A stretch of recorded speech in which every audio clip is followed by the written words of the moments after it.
All right, welcome to the Carl Jackson Show, your daily dose of objective truth in a world of confusion and lies. I'm just going to give you some of the political updates and some of the latest news and talk about how Trump won the race. Democrats are going at each other as well, blaming each other. There's going to be a lot of infighting.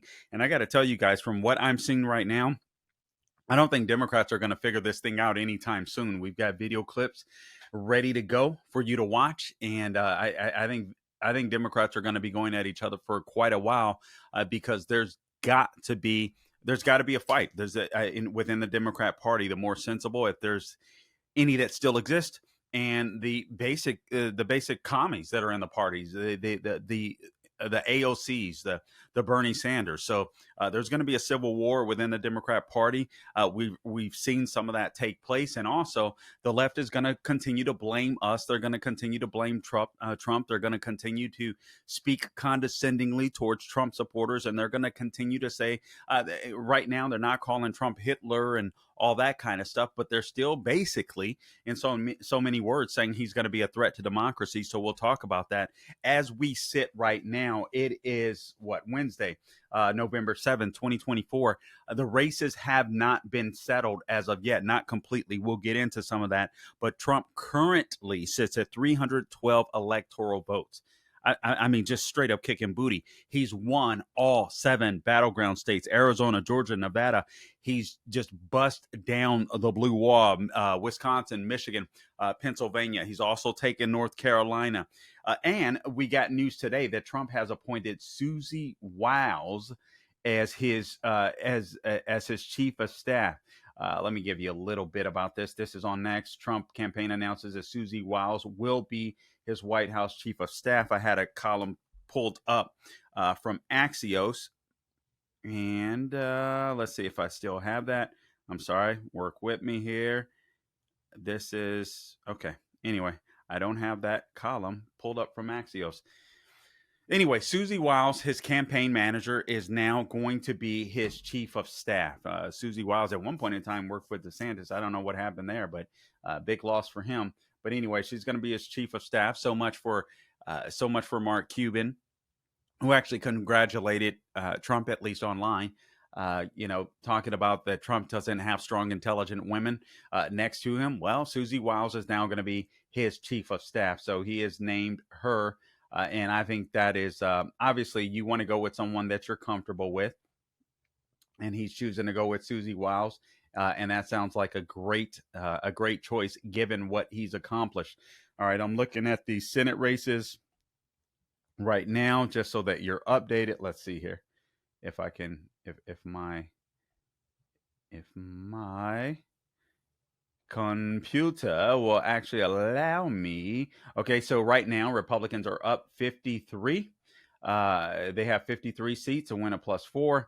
Democrats are down 45. Obviously, all the races haven't shaked out at this point, but so far, I mean, it's we're looking really good in the Senate. So we've got pickups in Pennsylvania because McCormick was named the winner today over Bob Casey, that has been in politics for 30 years. He's been a senator, I believe, in Pennsylvania for 18 years, if I'm not mistaken. He defeated Rick Santorum years ago. He comes from a long line of politics in Pennsylvania, and McCormick has beat him, edged it out by a half a point. There will be an automatic recount since it's within a half a point, but I heard McCormick on Laura Ingram's show earlier, and he's quite confident that the math just doesn't add up for Bob Casey. So Bob Casey's going to go kicking and screaming, but it looks like he's going to lose. You've got Sheehy in the state of Montana that defeated Tester, handily by 7 points, just over 7 points. So we've got a pickup there so far. Oh man, I'm sorry. This thing just went nuts on me. Where else do we have a pickup? We have a pickup in Ohio with Bernie Moreno. You still have Kerry Lake in Arizona. I'm not sure what's going to happen there, but it, she could still pull it off. but that might be getting increasingly difficult. She currently stands at with 71% of the vote in, and I don't understand what's going on. 71% of the vote in. It's been freaking 48 hours. This is insane. They need to get their acts together. I really don't believe that states should be allowed to slow down the to slow down federal elections. You can run your state elections however the heck you want. I mean, those are states' rights, but I don't think you have the right to hold up the entire nation. I'm not speaking from. I'm not an attorney, and I'm not an election attorney, but this doesn't make sense to me. Republicans need to do something about this. And I mean, they've got a mandate as it stands, but this to me is just absolutely insane. And then you have Sam Brown, running against Rosen in Nevada. It is a very close race. Not exactly sure who will pull it off, but it is getting increasingly difficult for Sam Brown.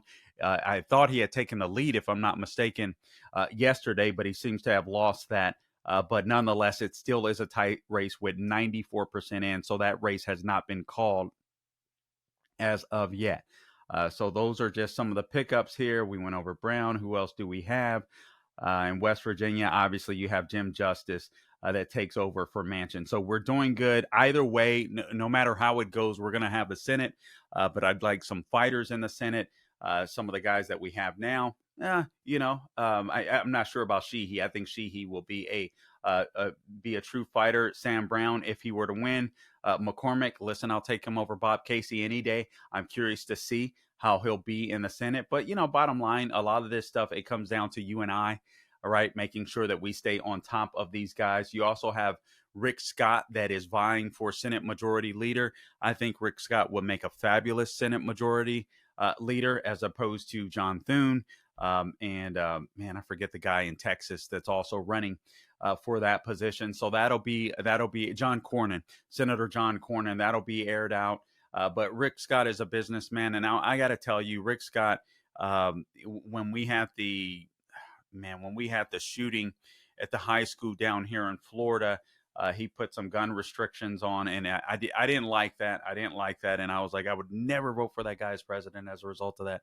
Um, he seems to have calmed down from that, but for the most part, he is a 2A guy, but he caved when it came to some 2A rights, which frustrated me, no doubt. But nonetheless, while he was a governor here, listen, DeSantis is just a beast, and he's just a unique figure. But I got to tell you, Rick Scott was a really good governor as well, and he's a guy that likes to get stuff done. He's not worried about the naysayers. He's not worried about a lot of the criticism. I think he would make a fabulous majority leader, and I hope that he gets it. I told you that Trump has appointed Susie Wiles as we stand right now with the House races. Democrats currently have 198 seats that they've won. Or that they've retained. Republicans 210. There's still just over 20 something toss ups. I think how many? 20, 22 maybe. I'm not exactly sure. Let me look this up real quick. I don't want to give you guys wrong information. Oh, right now, wait, right now. Okay, so right now we're at 212 according to Real Clear Politics. So the numbers have changed since I checked. So now 212 Republicans that have uh, retained, or 211 that have retained. We've got one pickup. Democrats have 200 Democrats that have retained their seats with one loss. So that's interesting. And who's out? Anyway, so we got a district in Arkansas, district in Arizona, couple in Arizona yet to be decided, several in California. Yeah, several in California that we're waiting for. One in Colorado and some in New York. I'm sure it's going to be New York. Maine. What? We're still trying to figure out Maine. One of the races, District 2, Golden versus Thuralt.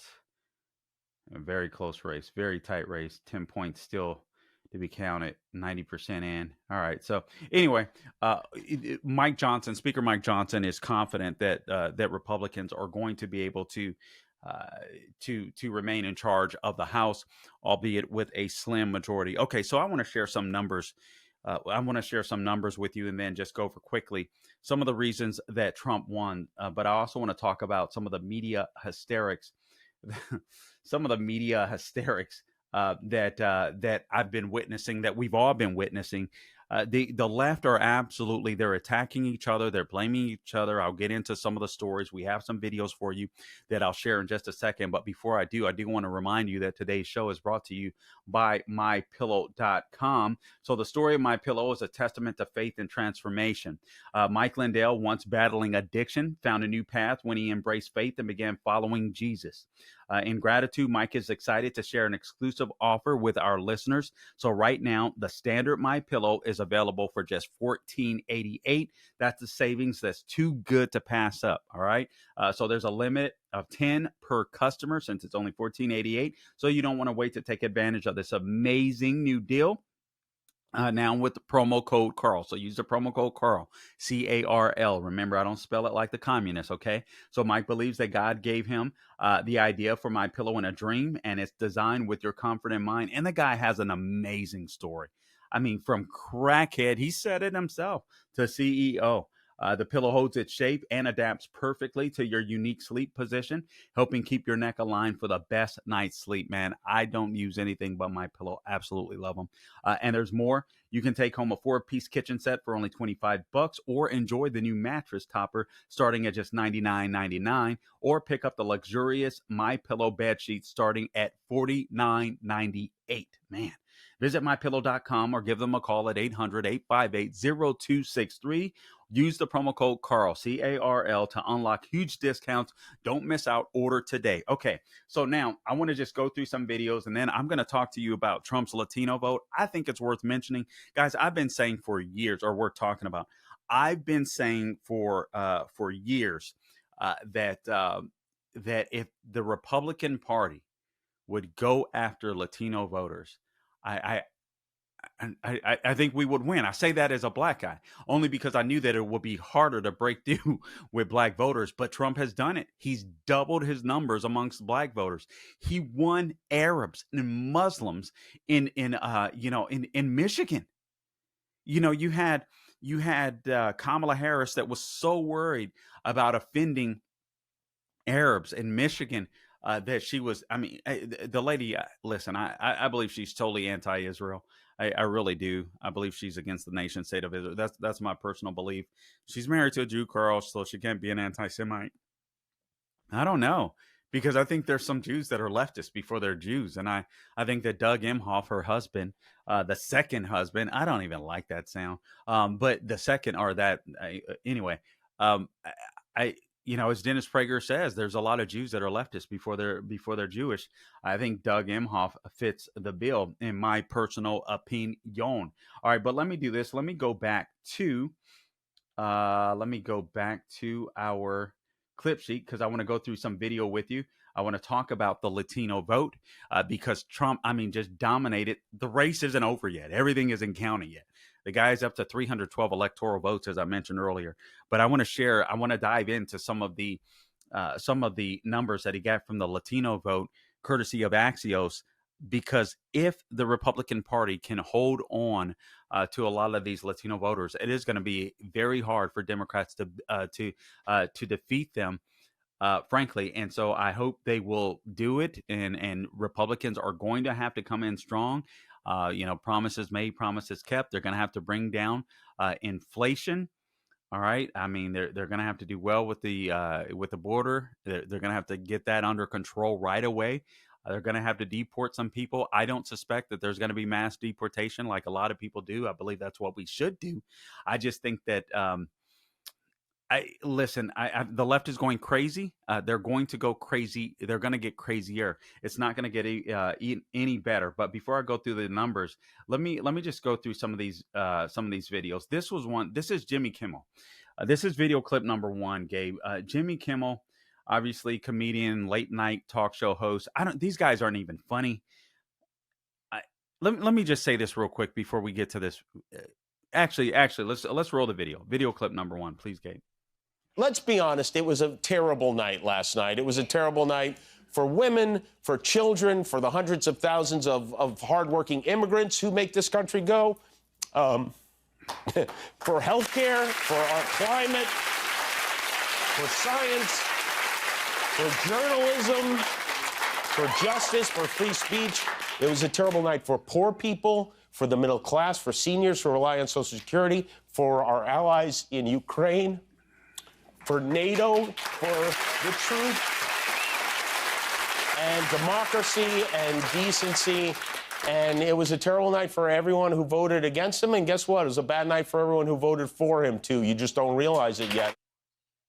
Yeah, you get that, you idiots. All of you people that voted for Trump, all of you people that were experiencing the weight of the Biden Harris economy and inflation and, the wars that are happening in Ukraine. You know how Putin attacked Ukraine under Joe Biden's watch. You know how Hamas and Hezbollah attacked Israel under Joe Biden's watch. I mean, the world is totally perfect. I mean, poor people are doing great with Joe Biden in office. Elderly people that are living off of their Social Security with inflation up the yin yang, they're doing great. This guy is so out of touch. It's so frustrating because, listen, in all sincerity, I think he really believes this. I think this guy really believes this. There's people in media, and we'll get to some of them, that I believe are totally gaslighting the electorate, that are totally gaslighting the voters.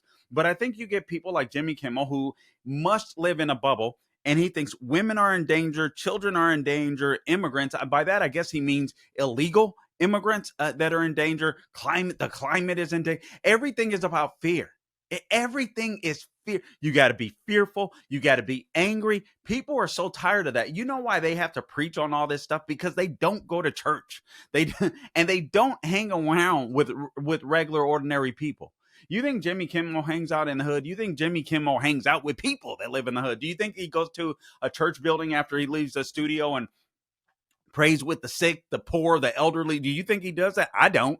I think this guy's completely out of touch, and I think he believes his own garbage. But that's exactly what it is. It's garbage. And here's the thing. He said that we don't even know what's best for us, Trump voters, basically. Just how condescending that people are. So they don't realize. This is why I think potentially, unless Republicans screw it up, and Republicans can, listen, when it comes to the Senate, we'll have more seats to defend in 2026. Yes, I'm already thinking about that. 2026. And obviously 2028, another presidential election cycle. And I know everybody's like, "Ooh, can we just get through this?" I understand, but I'm just a political nerd like that. But Trump has been in office. What is this guy talking about? The reason why people were willing to vote for Trump isn't just because Biden and Harris sucked. It's because they've already had the experience under Trump. All of us have. Now, the last year absolutely sucked. There's no doubt about it. But the economy was starting to come back. We were confident that if Trump won, life was going to return to normal to some level. And then Biden and Harris come in, and no, they want to lock people down. Democrats want to lock people down. I mean, just absolutely astonishing. Put all these mandates and regulations out there. It's just sick. But this guy, man, these people have not learned. They haven't taken the time. And listen, I understand right now there's a lot of reaction. In 2020, there's no doubt I was just frustrated and devastated. A lot of anomalies that year. We won't get into it, but I was just mad. I was just mad. But so I get it. But to see this guy crying and holding back tears, I just think he's so out of touch. It's sad, but what's sad about it is he really believes it. Now, I want to roll this video clip for you. This is video clip number 2. I shared this video with you last night, but there's a civil war that's happening within the Democrat Party, and I think Simone Sanders. I'm going to go through some videos. I'm going to share with you some of the numbers when it comes to the Latino vote, just how well Trump did.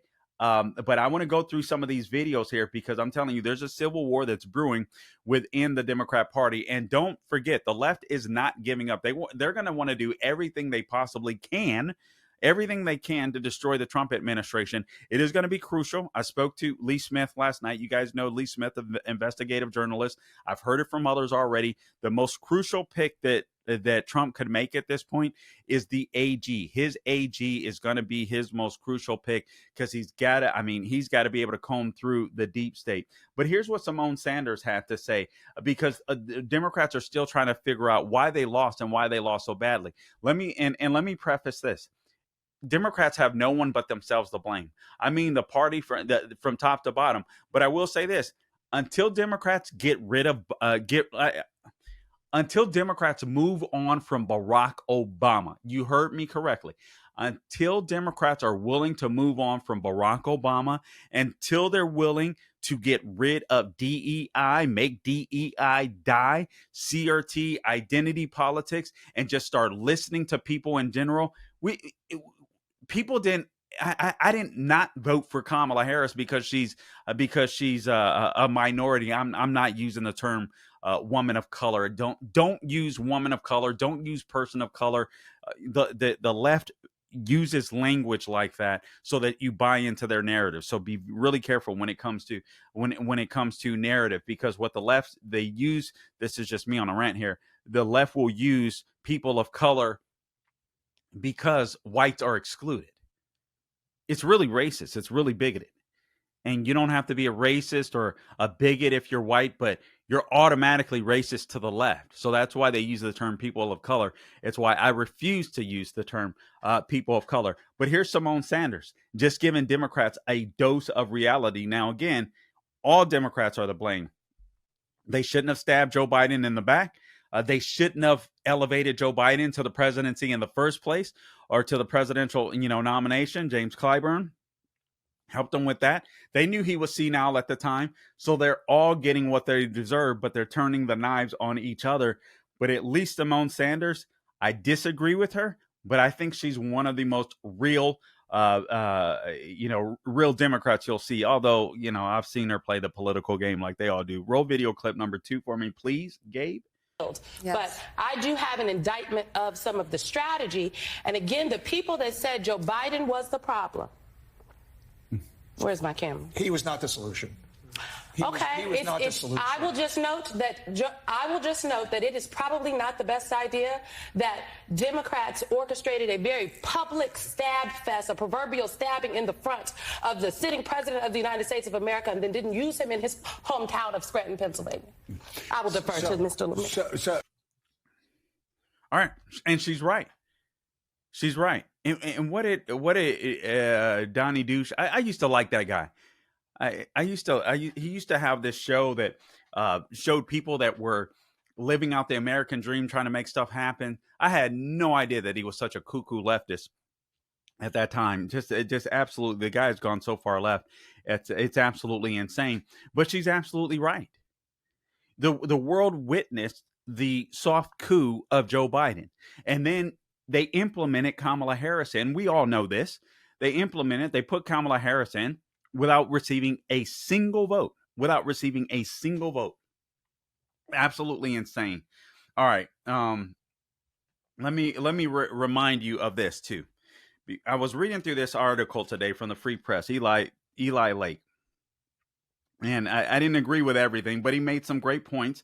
And he was just going back to some of the things the moments that I shared myself yesterday. He starts off by this, by saying this. Now, I don't necessarily agree with this opening, but I think he's being fair. He says Donald Trump ended. What just happened, he writes. The title of the column is How Trump Won. What just happened? Donald Trump ended his first term in disgrace, hit with a second impeachment after his supporters stormed the Capitol on January 6, 2021. The 2022 midterm candidates, he endorsed Herschel Walker, Mehmet Oz, Carrie Lake, all went down in flames in 2023. He was declared guilty of sexually assaulting the writer E. Jean Carroll in a civil case. And that is a complete and utter lie, by the way. Not that he wasn't declared guilty in that particular case, but that he did it. She didn't know when it occurred. There were no witnesses in a public space. Just insane. This past May, he said he was convicted in a Manhattan court of 34 felony counts for improperly reporting hush money payments. And by the way, it was allegedly one accounting note that Alvin Bragg decided to make. He was making, I guess, payments through Michael Cohen. Forgive me because it's been a long time. Through Michael Cohen, and since he was making payments to Michael Cohen, they made each payment a felony count instead of one misdemeanor count, which wouldn't have been a misdemeanor for anyone because it was a non-disclosure agreement payment, which people do all the time. So they just made stuff up to go after this guy. 116 indictments later that he's faced. Even now, the New York State Attorney General is trying to punish the Trump organization with nearly $500 million in fines, claiming that he unlawfully inflated the value of his properties. That was Letitia James, AG Letitia James. She's still trying to go after him. I talked about this yesterday. You had her and Judge Engoron talking about Trump's Mar-a-Lago property is worth $18 million. Something so stupid like that. It's just unbelievable. And it's just insane. You got properties out where Mar-a-Lago is, where there's nothing built on the property, and the properties go for $200 million. So to say that his property is worth $18 million is just insane. Yet they're charging Trump with inflating the value of his property, which is so stupid, because that can't happen. Obviously, he's got to go get a loan from a bank. There's got to be a property appraiser. So it doesn't matter what Trump says. The bank is going to say, no, we think it's worth this much. Property appraiser will do the same. And then they'll say, well, we'll front you a loan for this much. That's how it works. That's how real estate works. This is not a crime. And then he writes, yet here he is, America's 47th president. How did he get here? He said Trump led an insurgency of oddball outsiders against an insular band of out-of-touch elites. Kamala Harris had Beyonce and Harvard economists, the New York Times, the cast of Saturday Night Live. Trump had Elon Musk. He had Robert Kennedy Jr. He had Joe Rogan. He had the Teamster rank and file. In a year when Americans were angry, this misfit coalition was a tribune for their rage.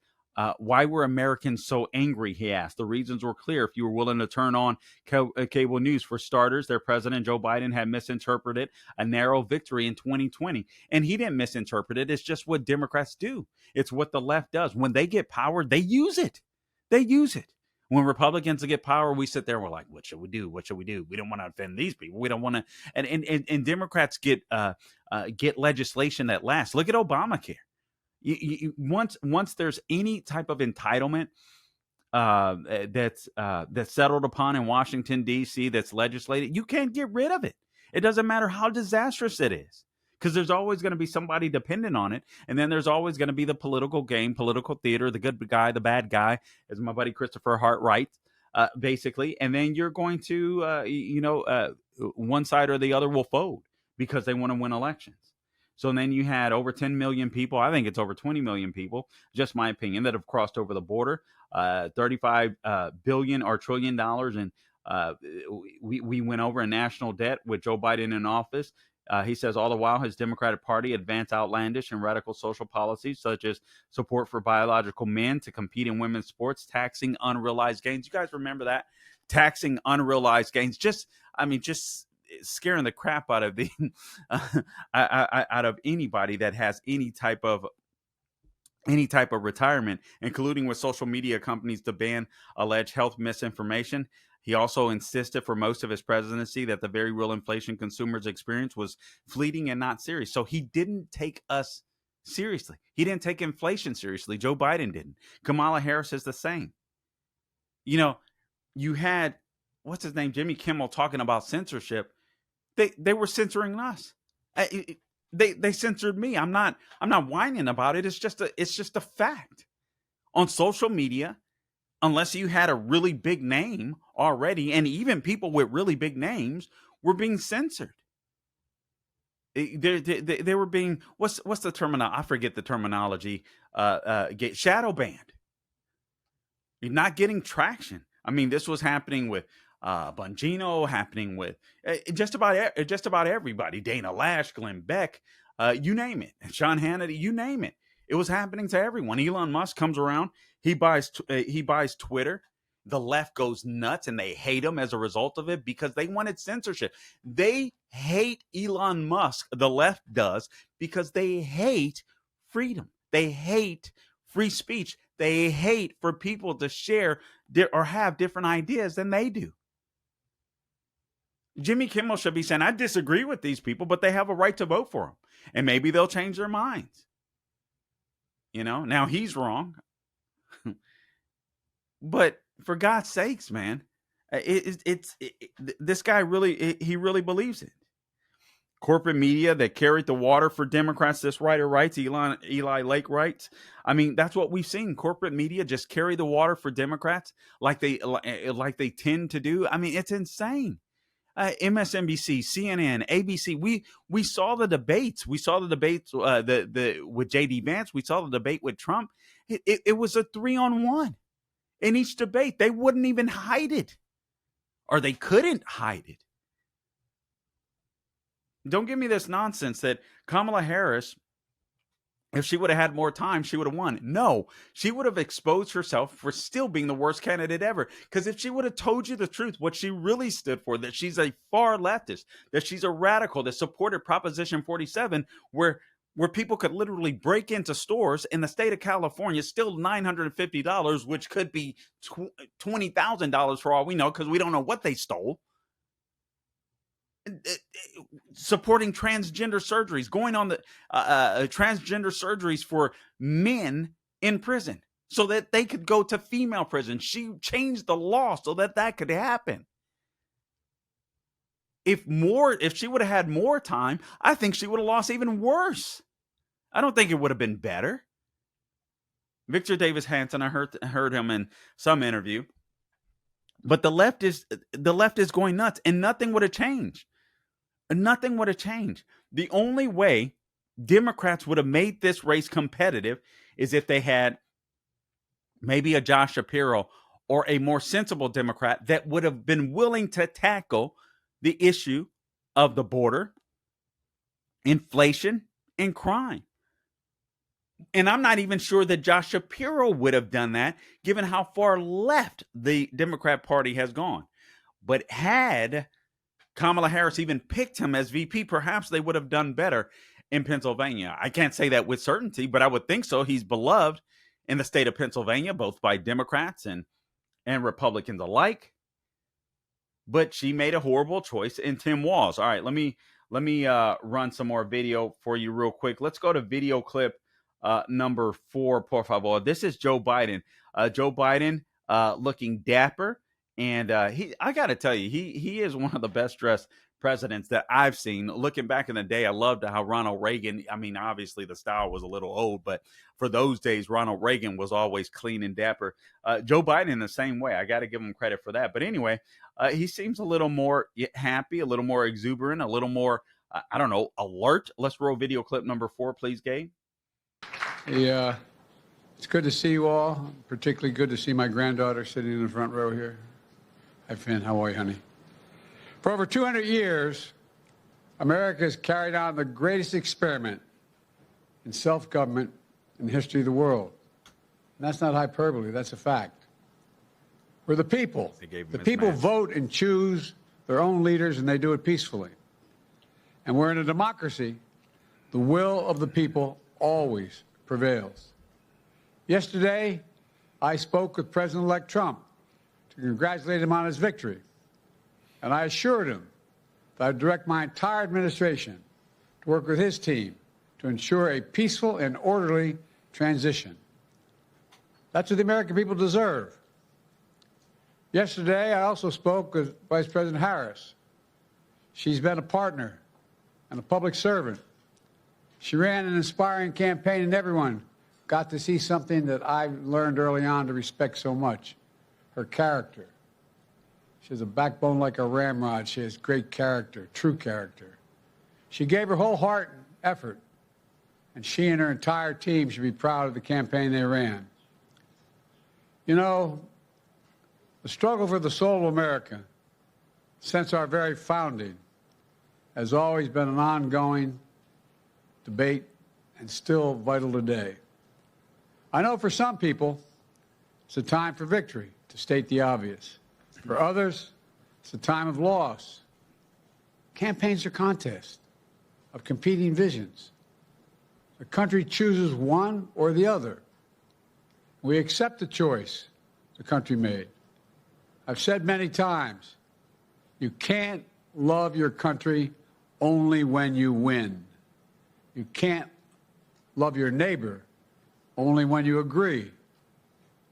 Something I hope we can do, no matter who you voted for, is see each other not as adversaries, but as fellow Americans. Bring down the temperature.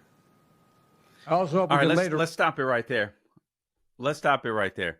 Now, I don't know how long that clip was. It was going on pretty long, but Joe Biden is full of crap, all right? Just BS. Somebody wrote that speech for him, but he performed it well. He did a better job of performing his speech as a senile old man than Kamala Harris did. But you do have to wonder, Joe Biden is, he's got to be feeling pretty... I think he voted for Trump. Let me just say it. I think he voted for Trump. I think Jill voted for Trump. The only one that probably voted for Kamala was Hunter Biden, hoping that he would get a pardon. But I got a feeling, a sneaky suspicion that Joe Biden and the vast majority of his household voted for Donald Trump. And secretly, I think a lot of Democrats, I think Gavin Newsom, Gretchen Whitmer, I think they all voted for Trump. I could be wrong. Obviously, I can't prove it. And maybe I am wrong. Maybe they don't want that to ever show. But even if they didn't, they were secretly hoping for Kamala Harris to win, because I think Joe Biden wants to be the one to say, I told you so. You should have kept me in the race. And frankly, I think they're right. I think that if the left hadn't overreacted, I do believe that Joe Biden would have lost. I don't think we'd be looking at 2 days after the election, 312 electoral votes for Trump. I believe that Joe Biden would have gotten at least one. I think he would have maintained Michigan. I think he would have maintained Michigan. Scranton, Pennsylvania, would he have done? I don't know. I don't know. But I think he probably would have done a better job of selling BS than certainly Kamala Harris was. And even though, remember, he came out and he started doing interviews. Kamala Harris wouldn't even do interviews until 5 weeks or more into her campaign. And then once she did start doing interviews, she was such a disaster. Democrats were regretting it, but they couldn't backtrack at that point. People wanted to know what she stood for. And she never would tell people what she stood for because she couldn't. And even if, I don't even think she could express it articulately if she tried. Let me go back to this, because how did we get here? Let's just take a quick trip down memory lane. Remember the mugshot with Trump? I remember at the time, I'll be honest with you, I was a little offended because I saw a lot of people using that mugshot and, black people are really going to relate to this. I'm like, really? All we can relate to is a mugshot?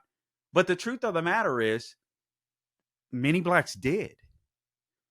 It's not that they were all hyped up about the mugshot, but perhaps it was a wake-up call like, man, they are really going after this fool, Donald Trump. I don't say fool to be, you know what I'm saying? But they're really going after him. He took advantage of that, and he's a marketing genius. He took the picture with the scowl with his, and then that was blown up on T-shirts everywhere. And then you have the photo of Trump with the fight after being shot. Now that wasn't a marketing campaign, but it became a marketing campaign for those that love him, for those that appreciate what he did for us. I would say, being willing to take a bullet, and then that was marketed. You have the McDonald's thing that was marketed, that I thought was a brilliant play, basically trolling Kamala Harris, who could never present any evidence that she actually worked at McDonald's. I'd like for her to present it now. The campaign is over. Why not do it? The hope was to convince voters that she could relate to the average everyday American, because she was one of them at one point, but she could never prove it. She could never present any evidence. And then you have a billionaire that goes into McDonald's. Oh, that's stage. Of course it's staged. He's a freaking candidate. So of course they're going to vet the people that are coming through the line, because they don't want the, former president to get shot again. But he was still able to talk to the people, relate to the people. Hello, how you doing? And it didn't seem phony. She can't pull that off, because I think Kamala Harris is so phony. And then you have the issue with the garbage truck. You have it where Tony, whatever that comedian's name is, they called Puerto Rico floating garbage, the island, not the people, but floating garbage. And then I'm like, what idiot in Trump's campaign invited this fool there? All right. And then 2 days later, Joe Biden comes out and calls Trump supporters garbage. Trump takes advantage of that. Was that a coincidence on Joe Biden's part? Was that a slip of the tongue? I struggle with it. Part of me thinks that was completely on purpose, and I know that is what the vast majority of conservatives think, and I don't think they're necessarily wrong. Part of me just thinks maybe he was thinking it. He has dementia, and he just he lets it slip. Joe Biden trying to be the tough guy, but nonetheless, it undermined Kamala Harris's campaign. Now you have the left going completely bat crazy. And then you have this October 20th photo. Again, that was the McDonald's photo. And then you have the garbage truck with the work vest. The writer goes on to say Trump's mastery of political imagery stands in sharp contrast to Harris, who kept making gaffes when she needed to demonstrate basic competence. One such howler came at a rally in Ann Arbor. You guys remember that? I think we showed that video when the crowd in Ann Arbor, Michigan was shouting her name, and then she turned it around and asked them she wanted each one of them to shout their own names, and the crowd was like, huh?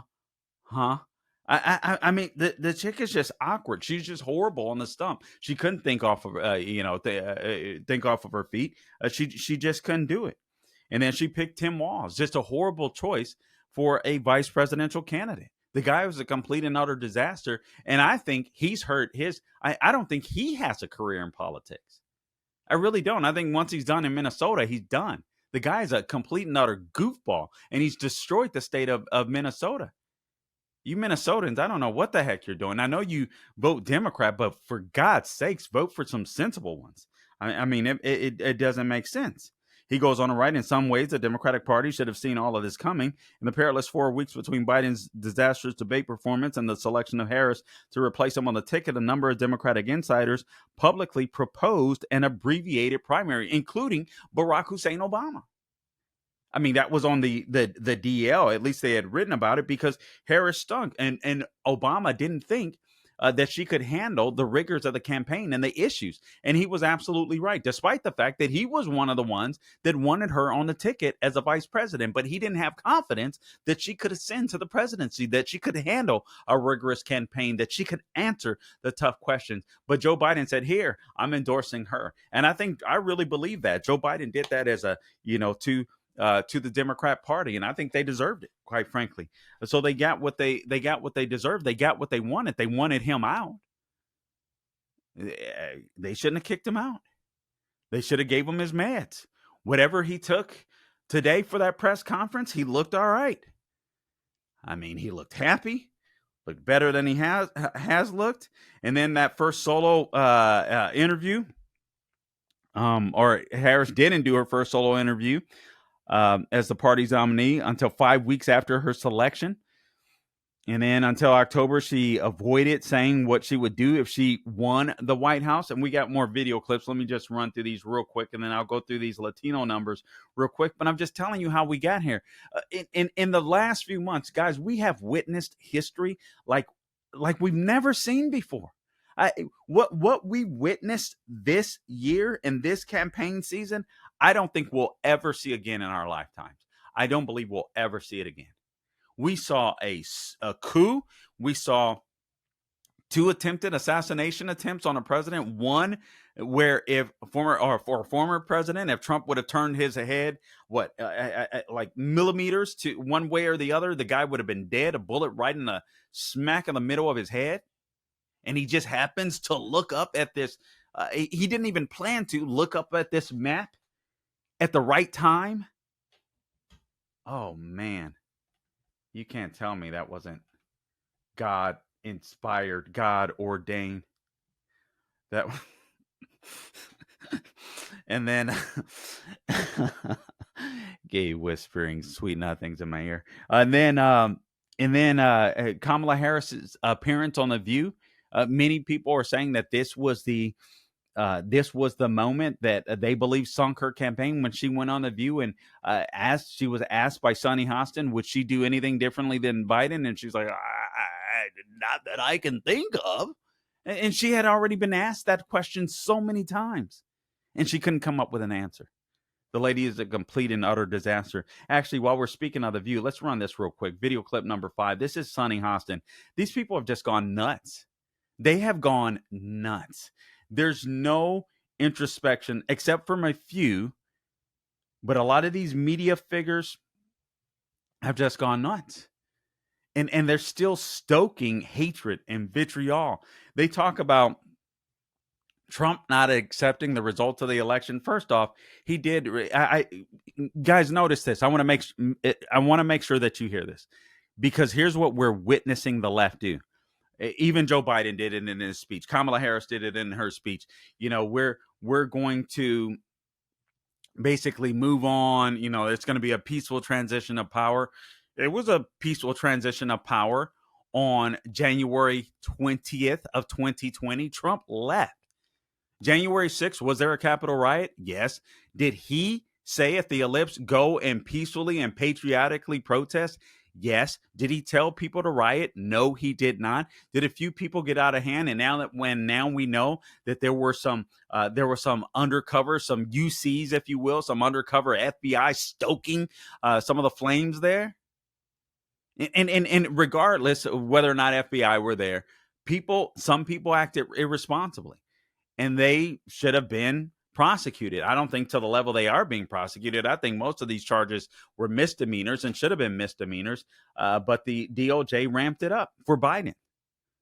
That's why I think Biden is full of BS. But I think he's happy now. I think he's happy that Kamala lost because I don't think he wanted her to win. I think he wanted to say, I beat Trump. She did it. And now he can go on in history and just talk about his legacy. He can lie, and his family can lie and say, oh, he was George Washington. He gave up the presidency. All right, I want to get back to The View. I'm going on a rant. Video clip number 5. We were talking about The View and how Kamala Harris couldn't even answer the simple question, what would you do differently from Joe Biden? And she could have said, you know what, I'll cut taxes. I'll stop the bleeding at the border. She could have said virtually anything. She had nothing to say. Just total dimwit. But here's what The View had to say. I think this was earlier today. Let's roll video clip number 5. Pull that up. Can we not let Fox News off the hook, please? I don't understand. And Newsmax and all the fake news that's been going out there. One of the things that we need to do, and it's not to abolish the Department of Education. As a former teacher, believe me, he's talking about doing that. Yes. Kids in... Pause. Please pause this. Joy Behar was I didn't know that. She was a former teacher. Okay. Whoever she taught, I want to list the names. Make sure those people don't ever ascend to any political power. That is shocking. That's shocking. I'm sorry. I did not know that. This lady is dumb as a box of rocks. I don't say that to be mean. I don't like being mean because I'm sure if she didn't know I were a conservative or what, I think I could be nice to anybody. And I think most people are probably that way. This lady, though, she says some of the dumbest stuff. I think probably the dumbest person on The View, and she used to be a teacher. That should scare the crap out of you. I don't know where she taught, but good Lord. All right, let's go on with that. I'm sorry, Gabe.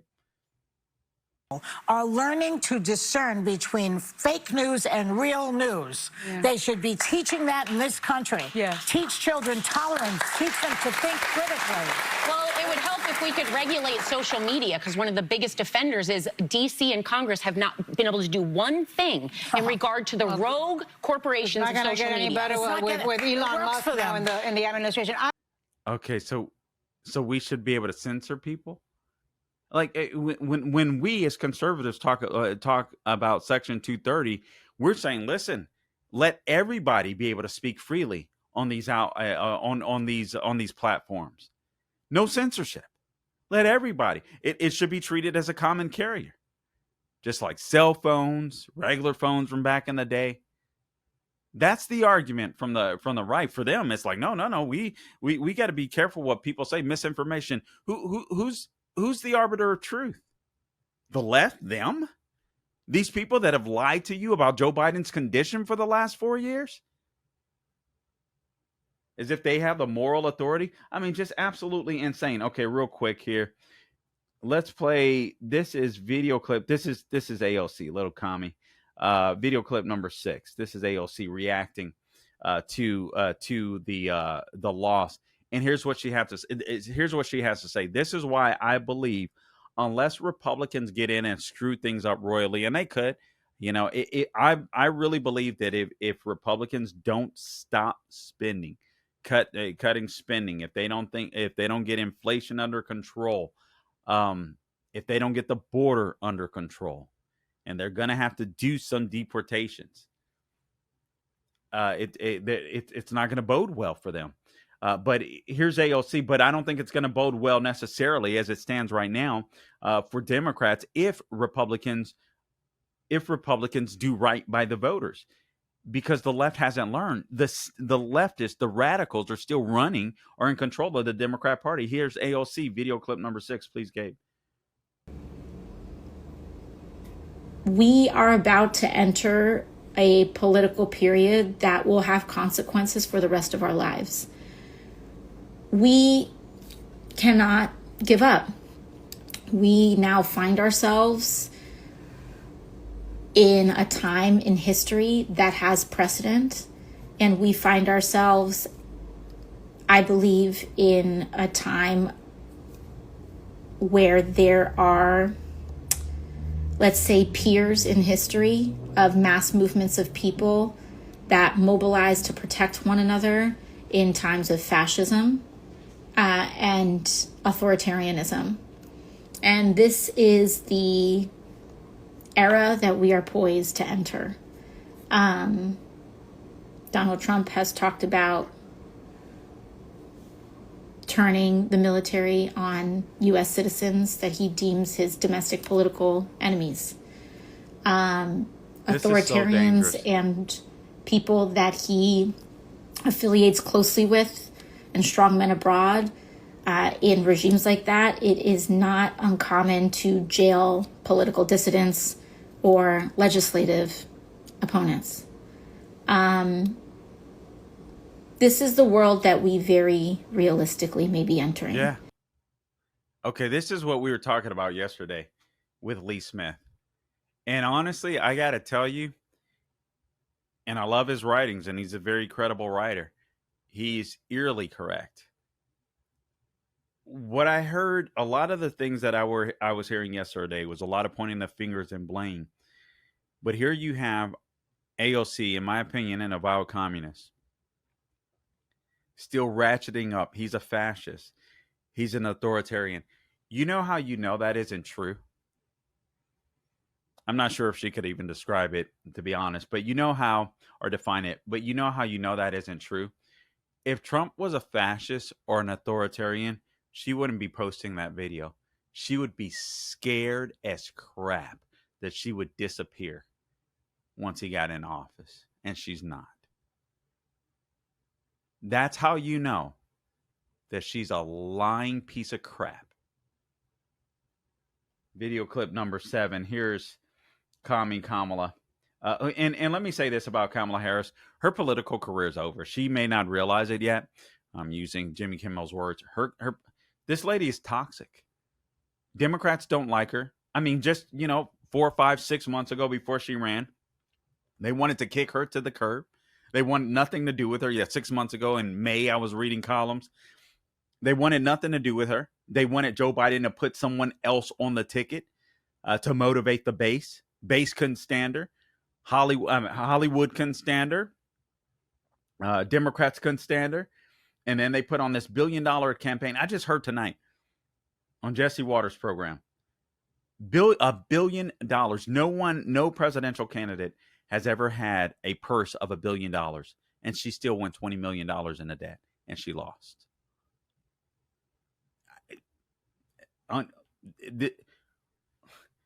Democrats, you lost because your policies are a disaster. You would have done better with Joe Biden, but you would have lost still because your policies are a disaster. The Biden-Harris administration was a disaster.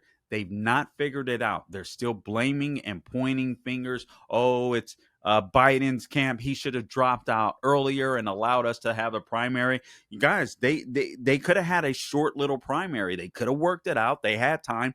They elected not to do that. They elected not to do that, and then they're paying the price. They wanted a DEI hire for the vice president. Joe Biden kind of locked himself or trapped himself and said he would hire a black woman as vice president, and so he was halfway there. He gave you Kamala Harris, or he gave Democrats Kamala Harris. Unbelievable, man. Unbelievable. But here's Kamala Harris. Video clip number 7, just a taste of what she said yesterday. I know we played some for you yesterday. We'll play. Here's another clip tonight just to remind you. Who are watching, it is okay to feel sad and disappointed, but please know it's going to be okay. On the campaign, I would often say, when we fight, we win. But here's the thing. Sometimes the fight takes a while. That doesn't mean we won't win. That doesn't mean we won't win. The important thing is don't ever give up. Don't ever give up. Don't ever stop trying to make the world a better place. You have power. You have power. And don't you ever listen when anyone tells you something is impossible because it has never been done before. She's so uninspiring. She's so bad. But she seemed relatively authentic in some of those moments. Some of that was off of teleprompter. It looked like. But you have power. She also made a statement about we follow the Constitution, not a party, not a man, something to that effect. I'm paraphrasing. Never stop fighting. Fighting for what? She couldn't even articulate what she believed.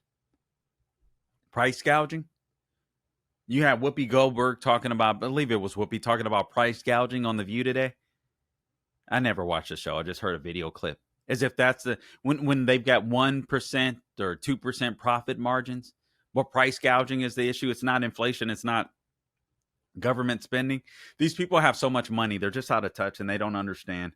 And they don't hang around with the little man. Oh, here's some breaking news. There's some good breaking news as a result of Trump being elected. Not only are the markets going crazy in a good way, but let's roll video clip number 9, I believe it is. This is New York City Mayor Eric Adams announcing that he's ending the food vouchers for illegal aliens. Let's roll that, please, Gabe.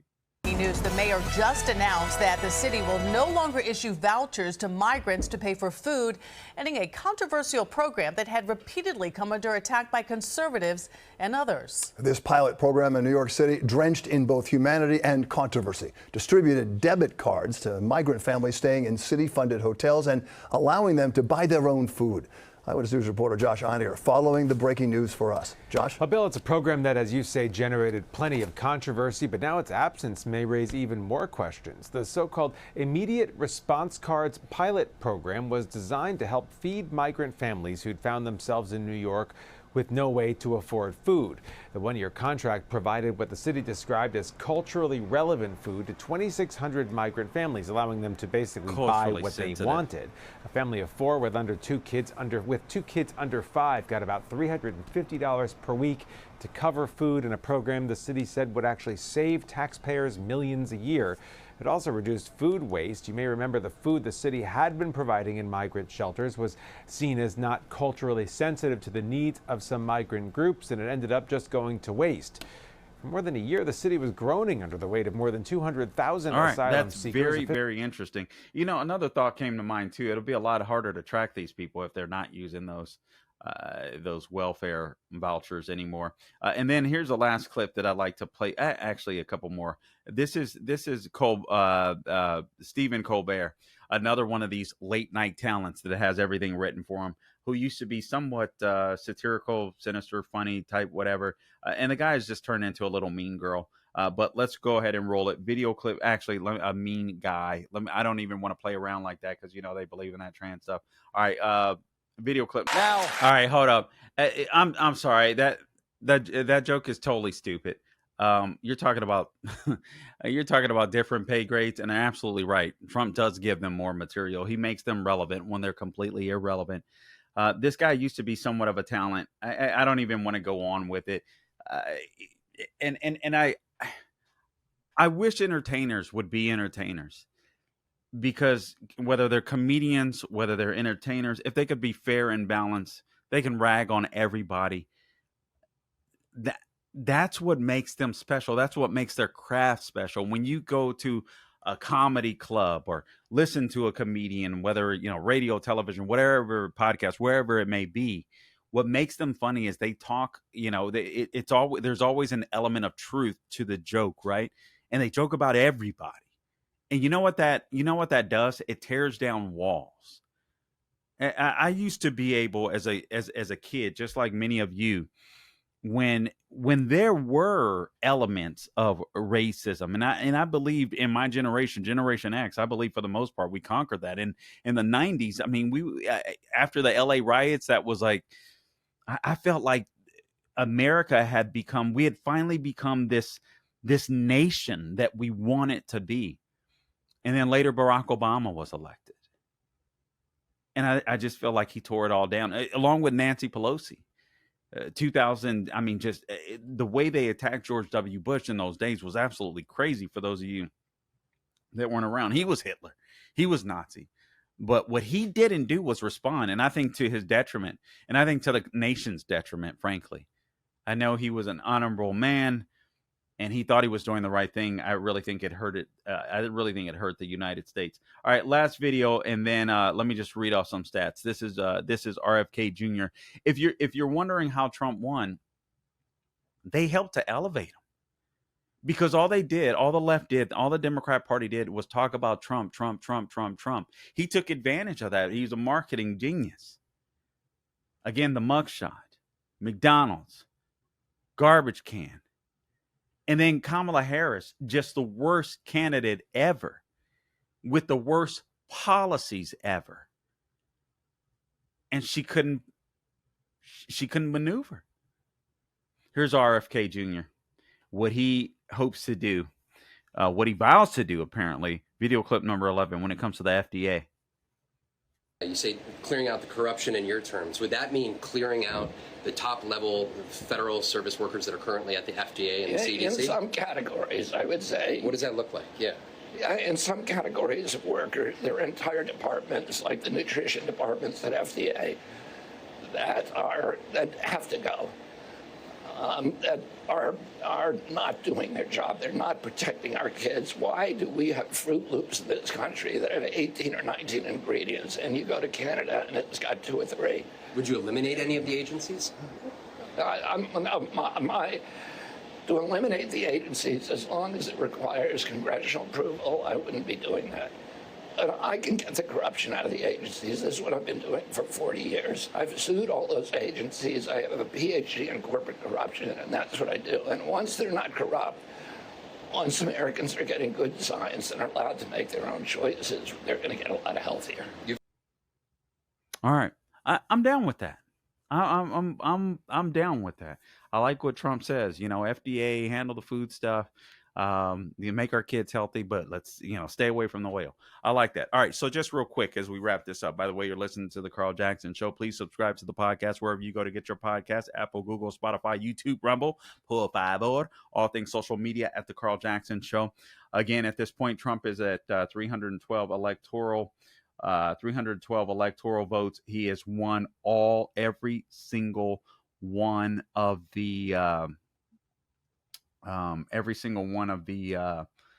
the battleground states, all 7 of them. I mean, just unbelievable. He has named Susie Wiles as the chief of staff, so he's got an intelligent, strong woman that's going to be his chief of staff, the first chief of staff ever. But here's something that I wanted to share, because I've been talking about this for years. Trump sets records when it comes to Latino voters. And after that, Tony Hinchcliffe, whatever that comedian's name is, these numbers are astounding. I just wanted to share them with you real quick. So Trump won 46% of Latino voters He surpasses Ronald Reagan. Ronald Reagan won 37% of the Latino vote in 1980, 34% in 84. So he dropped off a little bit. George W. Bush won 44% in 2004. Kamala Harris had the worst showing among Latinos for a Democrat presidential candidate in 20 years. So she matches John Kerry, reporting for service. So that's who she matches. The "May I have your Grey Poupon," John Kerry. I want to make sure that I get some more stats here. Also, 55% of Latino men pulled the trigger, or pulled the lever, I should say, for Trump, as opposed to 38% of Latinas. Harris got 52% of the vote, Latino vote, tying John Kerry. I mean, these numbers are just so astounding. Where did I leave off? There were too many notes to write. So I'm just going to read directly from. In Michigan, Trump won 58% of Latino voters, compared to Harris just won 39% in the state of Michigan. These numbers are unreal. These numbers are unreal. Harris and Trump tied among Latino voters in North Carolina and Nevada. In North Carolina, that doesn't surprise me. In Nevada, it does. All right. Trump also made further inroads with Latinos in areas that are dominated by Democrats. So he beat Harris 51 to 49% in Hidalgo County in South Texas, a Mexican-American stronghold that Biden won by 50 with 58% of the vote in 2020. In Cameron County, at the southern tip of Texas's Rio Grande Valley, Trump beat Harris 53 to 47. It's the border crisis. All these Democrats that are talking about that think they're compassionate by allowing a lot of illegal immigrants in. These are the areas that are being impacted. These are the people that are being hurt by illegal immigration. They need to start busting them to Martha's Vineyard again. Andrew Smith, he's an assistant professor of political science at the University of Texas, Rio Grande Valley, says that South Texas has long been socially conservative and that Trump's messaging on the economy and immigration landed well there, he said. But I mean, I won't go on, but the numbers are just astounding. He kicked booty when it came to the Latino vote. Why do I think the Latino vote is so crucial? And honestly, I've been saying for years, I thought Republicans should go after the Latino vote instead of expending so much. Actually, they weren't expending the effort. Turns out if you go to black areas and tell people, I got something to offer you, some freedom, a better economy and safety, so you can provide for yourself in a safe environment, blacks like it. Just like any other American, they want to be listened to. But I argued that Republicans should specifically go after Latinos because so many of our value systems align, because so many Latinos had come from, or they're, maybe just a generation up or so, had come from areas of the world where they had experienced socialism, where they had experienced communism, where they had experienced poverty. But they didn't have anyone talking to them except Democrats, trying to make them victims, just like the black community. And then you have Trump. He goes into barbershops. He goes in. I wasn't sure how well that would play. Turned out it played very well. Goes into barbershops. He goes into the Bronx. He just goes to places and says, I'll be your president too. I'll make the economy good for you too. I'll make sure that you're safe too. I'll make sure that we work on opportunities for your children too when it comes to education. I'll make sure that that your children will be healthy too. Oh, okay. You're not a Nazi. Sometimes people just want to know that you care. And what Trump did, whether you like him or not, he showed up in communities that other Republicans wouldn't show up in. And as a result of that, he didn't win the areas. He didn't win New York. Obviously, he didn't win California. But if you look at the maps, so many people voted red this time around in areas that are shocking the world, that are shocking Democrats. And that's why they're going completely nuts, because he was willing to go where Republicans wouldn't go. Drove up his numbers. I'm okay with that. So he wins the Electoral College and he wins the popular vote just because he went and showed that he cared. Big lesson to Republicans. Guys, I appreciate you tuning in to this edition of the Carl Jackson Show podcast. Until next time, do not grow weary doing good. God bless you.